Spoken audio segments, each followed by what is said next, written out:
আটলান্টার প্রশাসন কিন্তু নড়ে চড়ে বসেছে।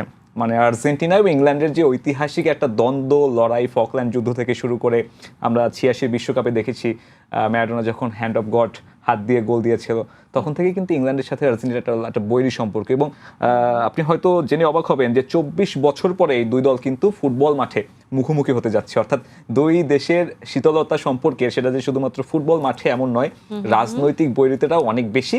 এবং সেই জায়গা থেকেই আটলান্টা প্রশাসন কি করেছে, অনেক আইন শৃঙ্খলা বাহিনী নিয়োগ করেছে, কারণ তারা প্রত্যাশা করছে বা শঙ্কা করছে যে এই ম্যাচের আগে এদের যে সমর্থকরা রয়েছে তারা মারামারিতে জড়াবে।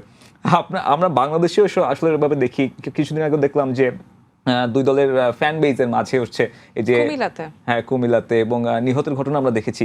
এইটা কি কিছুটা একটু আপসেট করে দেয় কিনা? এটা আসলে মানে এটা কি একটু দুঃখজনক কিনা? মানে এটা তো উৎসবের একটা, এই খেলাটা আসলে একটা উৎসব। প্রত্যেক দেখা যায় যে একটা ওয়ার্ল্ড কাপের সময় আসলে আমরা সবাই এক্সাইটেড থাকি, বাট এই এক্সাইটমেন্ট আসলে এতটা নেগেটিভ হয়ে যাবে, আসলে মৃত্যুর দিকে চলে যাবে, এটা আসলে কেউ এক্সপেক্ট করে না। হ্যাঁ, খেলাটাকে আসলে খেলার মধ্যেই রাখা উচিত, কারণ আমরা এখানে এনজয় করব। বেশ অনেকগুলো দল থাকবে, মানে কেউ হারবে কেউ জিতবে, তাই না? একটু মজা করব। তো এটাকে আসলে যেমন আমি গতকালকে মনে দেখছিলাম, মনে হয় মাথা আমাকে কে জানি বলছিল আপনি ফিট হয়ে যাননি, কে বলছিল? আমাকে বলছিল আমার কান্না করতে হবে। কেন কান্না করব? অফকোর্স মজা করব, কান্না করার কিছু নেই। হ্যাঁ, যারা ভালো খেলবে তারাই আসলে উইন করবে, এটাই হচ্ছে স্বাভাবিক। বাট লাস্ট আসলে সেমিফাইনালে তো আপনার হাড্ডাহাড্ডি হবেই।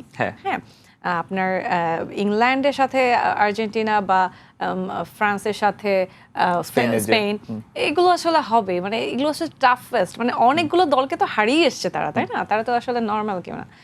বাট খুব ভালো দুটা ম্যাচ হবে। এবং আরো একটা বিষয় যেটা আমাদের সহকর্মী বলছিলেন যে আপনি যে দলেরই সাপোর্টার হন না কেন, লিওনেল মেসির জন্য আসলে একটা শেষ বিশ্বকাপ। এক্স্যাক্টলি, এটা গত বছর শুনেছি। গত বছরে তো আমি শুনেছি যে লিওনেল মেসির জন্য এটা শেষ ওয়ার্ল্ড কাপ খেলবে না। অনেকেই ধারণা করেছিল যেহেতু বিশ্বকাপটা জিতে গেছে, এবারে সেম জিনিসটাই হয়েছে। বাট ওয়াই নট, মানে সে যদি ফিট থাকে তাহলে তো হ্যাঁ, রাইট। এবং গোল্ডেন বুটের রেসে 8টা গোল করেছেন, 39, রাইট? সো হ্যাঁ, তো সে এখন পর্যন্ত স্টিল তার টেকনিকগুলো, আমি তো তার আসলে দেখি যে সে খুব টেকনিক্যাল, প্রচন্ড। ঠিক আছে, খুব বলগুলো কোথায় কোথায় খুব হিসাব করে কিন্তু রাখে। বাকিদের আমি দেখি নাই, বাট সে কিন্তু অন্যরকম একটা জিনিস, সে সবকিছু মানে ফোকাসে রাখে যে কোনটা কিভাবে কি হচ্ছে। এবং অ্যাডাপ্টেশনের একটা ব্যাপার রয়েছে। আপনি 39 ইয়ার্স ওল্ড, এবং আমি একটা পরিসংখ্যান দেখছিলাম যে চলতি বিশ্বকাপে অন্তত 90 মিনিট খেলা ফুটবলারদের মাঝে মেসি সবথেকে কম দৌড়েছে। হ্যাঁ, মেসি তো কম দৌড়ায়, এটা সবাই বলে। কম দৌড়ায় কিন্তু সবচেয়ে বেশি গোল করে, 7টা গোল অলরেডি দিয়ে দিয়েছে, রাইট? বয়সের হিসাব অনেক বলে, কিন্তু এই যে বয়সটা যে আপনাকে একটা অভিজ্ঞতা এনে দিচ্ছে ফুটবল বিশ্বে, ফুটবল মাঠে, এবং সেই অভিজ্ঞতাটা যে ইম্পর্টেন্ট, অভিজ্ঞতা ঠিক আছে, বাট গড গিফটেড কিন্তু একটা ফ্যাক্ট। ওই যে কিছুক্ষণ আগে উনি বলছিলেন, যিনি বলছিলেন মেসি তো আসলে মানে পৃথিবীতে এরকম যদি কিছু মানুষ এসে থাকে গড গিফটেড, তাদের মধ্যে মেসি অন্যতম।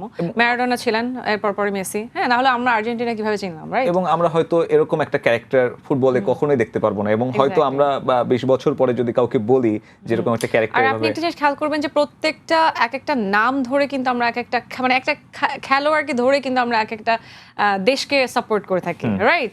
এরকম এক একটা মানে স্টার থাকবে এই প্রত্যেকটা দলে, এবং সেই প্রভাবটা যে কত বড় সেটার প্রমাণ আমরা দেখলাম পেরুতে। আর্লিং হল্যান্ড নামে যে নরওয়েজীয় প্লেয়ার রয়েছে। হ্যাঁ, এবার তো হল্যান্ড, রাইট? হ্যাঁ, হল্যান্ড। সো সে একদম পুরো এবার তো মানে ভাইরাল, আমি দেখতে পারতেছি। এবং আপনি জেনে অবাক হবেন, পেরুর একটা সংবাদ সংস্থা তারা আজকে রিপোর্ট করেছে যে এই সপ্তাহের মধ্যে জন্ম নেওয়া প্রায় 550 শিশুর নাম রাখা হয়েছে হল্যান্ডের নামে। সো আপনি যেটা বললেন, এই ইম্প্যাক্টটা কিন্তু অনেক বড় ইম্প্যাক্ট। বিলিয়ন বিলিয়ন মানুষ ফলো করছে আপনাকে, একটা স্পোর্টস ইভেন্ট যেটা টোটাল বিশ্বকে আসলে যুক্ত করে, এবং যেটার জন্য আপনাকে 4 বছরের অপেক্ষা করতে হয়।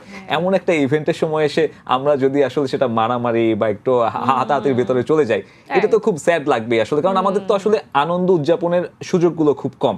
আপনারও অনেক ফলোয়ার্স রয়েছে, আপনি আসলে তাদের জন্য আপনার মানে সাজেশনটা কি থাকবে? আমরা আসলে কিভাবে বিশ্বকাপটা উদযাপন করতে পারি? আমি আপনাকে দেখেছি অনেক লম্বা সময় ধরে যে আপনি ইমোশনটা ভেতরে রাখতে পারেন। অ্যাজ আ ফ্যান হিসেবে সেটা আসলে কিভাবে করা যায়?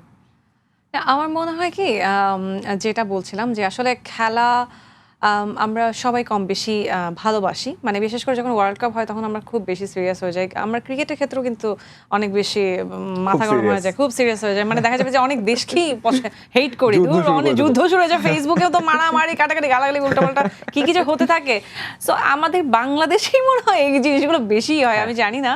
মানে আমার কাছে মনে হয় যে আগামীকাল যখন আমি ঘুম থেকে উঠবো, ওঠার পরে কোনো একটা কাহিনী হয়ে যাবে, মানে এরকম, মানে ফুটবলের ক্ষেত্রে এখন যেহেতু চলছে তাহলে কিছু একটা হবে, যেরকম বেশ কয়েকটা ঘটনা ঘটে গেছে, মানে এটা কোনো কথা যে মানে কি বলে এটাকে, মানে সুইসাইড করবে, মানে এটা কি, মানে এটা মানে বোকা।